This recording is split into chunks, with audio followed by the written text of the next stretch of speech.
Fala aí galera, graças e paz, meu nome é Daniel, sou líder da mocidade da Igreja Nova Aliança e desde já eu quero te convidar a fazer parte do nosso canal, onde vamos estar postando aí os nossos cultos, palavra que é importante para o nosso crescimento e diversos outros conteúdos também. Então eu queria já de antemão te chamar, te fazer esse convite para curtir o nosso canal aí, ser um dos nossos inscritos, beleza?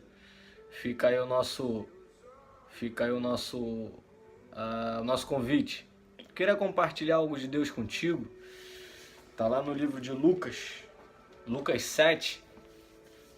Lucas 7 conta a respeito da mulher pecadora que unge os pés de Jesus. Um livro bastante conhecido, só que ele traz um conteúdo muito importante para a nossa vida e que tem faltado também no nosso meio. Nós como cristãos, a ênfase da Bíblia é Jesus veio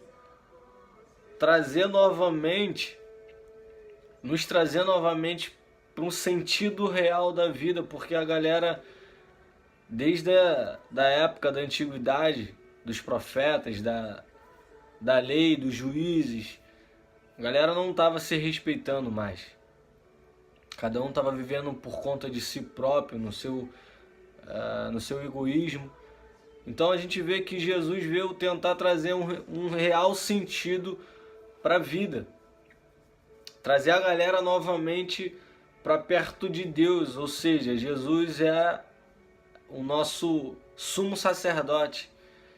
A Bíblia, no livro de Hebreus, conta que ele entrou no Santíssimo Lugar e não ofereceu sangue de touro, não ofereceu sangue de novilhos, mas ofereceu o seu próprio sangue pela nossa vida, por amor de nós. Então, a ênfase do Evangelho de Cristo é mudança, transformação total de vida, de pensamento, de atitude, da forma que nós falamos, como tratamos pessoas. Então, como eu disse, a galera estava destratando todo mundo, cada um vivia por conta de si próprio, as suas próprias decisões, os seus desejos, vontades. E olhamos um pouco agora para a nossa geração, para a atualidade agora de 2018. Será que a galera também não tem vivido, de certa forma, igual a galera do passado? Nós vivemos, eu costumo dizer que nós vivemos uma amizade dentro da igreja que parece a amizade de internet, de Facebook. Porque no Facebook eu conheço muitas pessoas que de fato a gente não se conhece, só se conhecemos via internet. Eu curto as tuas coisas, tu curte as minhas coisas, só que quando se encontramos na rua, nós não se falamos. Mas se curtimos via internet. A amizade de algumas pessoas dentro da igreja parece estar na mesma vibe. Nós se curtimos, pensamos iguais, concordamos na mesma fé, só que fora da igreja nós não se falamos. A nossa amizade é apenas dentro da igreja, fora dela não há amizade. Se eu sumo, você não me procura. Se você some, eu também não te procuro. Então, a ênfase do Cristo, que veio trazer um novo sentido para a vida, e tendo em vista que Jesus diz que não veio destruir a lei e nem os profetas, pois se ele viesse para destruir ou passar por cima do que os profetas falaram, não ia ter sentido. Porque é Deus que usa os profetas, é Deus que fala através da boca dos profetas. Então, como Jesus ia vir para destruir o que os profetas estavam falando, não há sentido. Então, Jesus veio dar sentido, ou seja, veio trazer novamente o seu povo para perto de Deus como sumo sacerdote. E nos constituiu assim sacerdotes também do seu reino, nação santa, sacerdócio real. Nós fomos constituídos sacerdotes de um reino real na terra.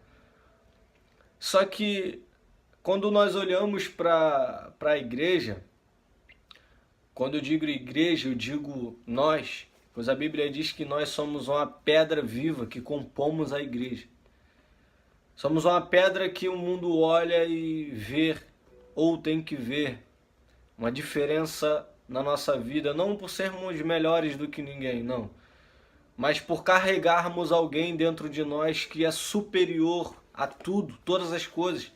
João diz que todas as coisas foram feitas por ele, sem ele nada do que foi feito se fez. Então carregamos o próprio Cristo dentro de nós, somos o tabernáculo vivo na terra. Se carregamos Jesus dentro de nós, o Espírito Santo de Deus, precisamos andar diferente, precisamos falar diferente, precisamos voltar às Escrituras Sagradas, assim como Jesus veio fazer, trazer a galera novamente para perto de Deus, reorganizar novamente um lugar de encontro entre nós, os homens, e Deus. Só que quando nós olhamos para nós, ou para nossa galera, para nossa geração, há essa individualidade, há essa separação, há muitas das vezes até divisão, ou amizade apenas dentro da igreja. Nós não temos amizade fora das quatro linhas, não temos amizade fora do templo, só dentro do templo. E ainda quando chega pessoas novas, em vez de nós abraçarmos e fazer com que essa cresça em graça e conhecimento, através da palavra, nós afastamos essas pessoas. Então o livro de Lucas 7, lá no capítulo 36, vou estar lendo aqui, para a gente ter um entendimento do que a palavra... Vou estar lendo aqui para a gente ter um entendimento, livro de Lucas 7, vou ler do capítulo 40. Olha só o que ele diz. E respondeu-lhe Jesus e disse a Simão: uma coisa tenho a dizer-te. E ele: dize, mestre. Um certo credor tinha 2 devedores. Um devia-lhe 500 dinheiro e outro 50. E não tendo eles como pagar, perdoou-lhes a ambos. Dize, pois, qual deles o amará mais? E Simão respondeu e disse: tem um para mim que é aquele a quem mais perdoou. E ele lhe disse: julgaste bem. E voltando-se para a mulher, disse a Simão: vês tu esta mulher? Disse Simão: disse a Simão: vês tu esta mulher? Entrei em tua casa e não me deste água para os pés, mas esta regou-me os pés com lágrimas e me enxugou com seus cabelos. Não me deste óculos, desde que entrou, não tem cessado de beijar os meus pés. Não me ungiste a cabeça com óleo, mas esta ungiu-me os pés com ungento. Por isso te digo que os muitos pecados lhe são perdoados, porque muito amou. Mas aquele a quem pouco é perdoado, pouco ama. Então Jesus está falando aqui, está tratando uma questão que tem acontecido muito no nosso meio. Jesus usa e ilustra um credor, um homem de negócios, um empresário da época, que emprestou 500 reais para uma pessoa e mais 500 para outra. Só que chegou um tempo que ambos não tinham como pagar essa dívida, então o credor decidiu perdoar. Só que aquele a quem mais devia amou mais ainda a atitude do credor. Honrou mais ele, porque ele devia 500 reais e não tinha como tirar esse dinheiro para fazer esse pagamento. Então ele honrou mais. E Jesus olha para Simão e entende o que rola dentro do coração de Simão. Interessante ver que Simão era um dos fariseus da época, que era sacerdote da casa. Era a pessoa que Deus tinha designado algo para tratar com o povo. Como eu disse no início do vídeo, Deus chamou a gente para um sacerdócio que vem lá do Êxodo, até estender em Jesus, que é o sumo sacerdote, e cumpre todas as coisas e nos faz sacerdote. Se você ler lá em 1 Pedro 2, do 5 para baixo, você vai ver que 1 Pedro diz que nós somos pedras vivas, que compomos a igreja de Cristo.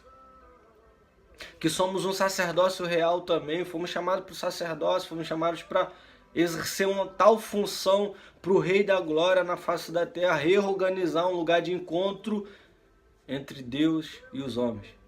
Só que os sacerdotes da época afastavam as pessoas. E nessa ocasião não foi diferente. Quando essa mulher entrou e começou a fazer essa adoração a Jesus, prestar um culto a Jesus, com as suas ações, com suas atitudes, dentro do coração do sacerdote da época, ele resmungou e disse: cara, se esse cara fosse de fato quem ele diz quem ele é, ele saberia que essa mulher era uma pecadora. Só que Jesus entende o coração. Ele sabe o que rola aí dentro do coração. E ele faz essa pequena ilustração com Simão. E no final ele faz uma pergunta: Simão, quem que tu acha que foi mais perdoado? E Simão responde: aquele que mais devia. Jesus: julgaste bem. Só que Jesus muda o foco e faz Simão olhar para a mulher. E através das atitudes da mulher, Jesus pergunta a Simão: Simão, como se Jesus estivesse perguntando: Simão, por que tu não me tratou assim? Porque eu entrei na tua casa, você não me cumprimentou com um beijo, cara. Você não ungiu minha cabeça com óleo, você não me deu nem água para lavar os meus pés. Porém, tudo que você não fez, sendo quem você diz que é, sacerdote, fariseu, homem da lei, era para você estar cumprindo isso, cara. Mas em vez de você estar cumprindo, você está julgando quem está fazendo. Então por muito pecado, ela muito amou. E é algo que Deus tem falado no meu coração nesse capítulo de número 47. Ele fala: por isso te digo que os muitos pecados lhe são perdoados, porque muito amou. Mas aquele a quem pouco é perdoado, pouco ama. Cada um de nós sabemos da nossa história, sabemos de onde viemos, o que fizemos fora do mundo. Muitos de nós não viemos de um berço evangélico. Alguns de nós fomos encontrados por Jesus no meio do caminho. Eu entendo porque Saulo de Tarso foi encontrado por Jesus a caminho de Damasco, e quando as vendas que tapavam os seus olhos, que impedia de ver, que as atitudes da galera que iniciou a igreja de Cristo era tão forte, tão eficaz naquilo que eles viviam, que eles professavam para Cristo. Só que Saulo olhava as atitudes dos cristãos da época e ele ia contra aquilo. Ele matava a galera, ele prendia a galera, batia na galera achando que o que ele estava fazendo era vontade de Deus, mas ele estava cego. E quando Jesus tem esse encontro com ele no caminho de Damasco, ele fica cego de fato. Quando o profeta vai lá e faz a oração, a escama cai dos seus olhos e dali surge um novo homem, Paulo. Um cara que escreveu 13 cartas do Novo Testamento. Um cara que entendeu o erro dele, do passado, de ter perseguido a noiva do Cristo. Um cara que expandiu aquilo que Deus designou sobre a vida dele. Fez fluir como rios de água viva ele por onde ele passava. Pessoas eram libertas, pessoas eram curadas, igrejas eram abertas, formadas. Até mesmo preso, ele continuava escrevendo cartas de recomendação para pessoas, para mudança de atitude, mudança de pensamento. Então Paulo foi um cara que muito amou a graça, porque ele entendeu o tamanho dos seus pecados. Então alguns de nós que se dizemos cristãos, entra algumas pessoas nas nossas denominações que se entrega de fato por saber o tamanho dos seus pecados, só que falta sensibilidade em nós de entendermos que algumas pessoas que entram com tanto amor, com tanta sede de conhecer o Cristo, de certa forma pedir perdão pelos seus erros do passado, e nós julgamos essas pessoas. Em vez de nós abraçarmos essas pessoas e fazermos com que de fato elas exerçam a função que Deus também designou sobre a vida dela, nós afastamos elas pelas nossas atitudes e muitas das vezes pelas nossas palavras. Então eu queria te fazer pensar a respeito desse texto que lemos, uma pequena reflexão para avaliarmos a nossa vida no modo geral, porque as nossas atitudes dizem mais do que palavras. Às vezes nós temos um discurso bom, até pregamos bem, até cantamos bem, mas as nossas ações são diferentes do Evangelho do Cristo. Muitos da nossa geração têm sido de fato fariseus da nossa época, por isso que tem uma galera que falam que esses fariseus da nossa época são os religiosos, a pessoa sem caráter que professa algo que não vive. Então precisamos pensar a respeito de nós, o que temos feito para o reino, quais são as nossas ações para o reino. Será que abraçamos pessoas? Será que nós fazemos essa reorganização de lugar para pessoas conhecerem a Cristo, serem alcançadas, e fazemos com que elas avancem naquilo que Deus designou sobre a vida delas, ou afastamos essas pessoas? Nesse episódio aqui, os fariseus queriam afastar essa mulher de Cristo. Eles não queriam ela ali. Mas ela foi até o Cristo. Ela adorou o Cristo de tal forma que todos os seus pecados foram perdoados. Todos eles. Então eu te chamo por um algo a mais com Jesus, com seu noivo. Fica essa reflexão aí, que Deus possa te abençoar e te fazer crescer de tal forma que as tuas atitudes sejam diferentes das atitudes da galera que está fora do que se diz igreja, ainda que seja por um pouco de tempo, mas cremos que eles vão retornar através das nossas orações, através das nossas atitudes. As nossas atitudes dizem mais do que palavras, porque tem muita gente que está fora da igreja por causa das próprias pessoas que se dizem ser igrejas, mas não são. Então pense nisso, pense a respeito das suas ações no reino. Precisamos exercer o que Cristo designou sobre a nossa vida em prol do reino. Então, algo que Deus tem colocado no nosso coração é que o reino tem que ser com prática. Se o reino não tiver prática, como o apóstolo Tiago diz, fé sem obra é morta.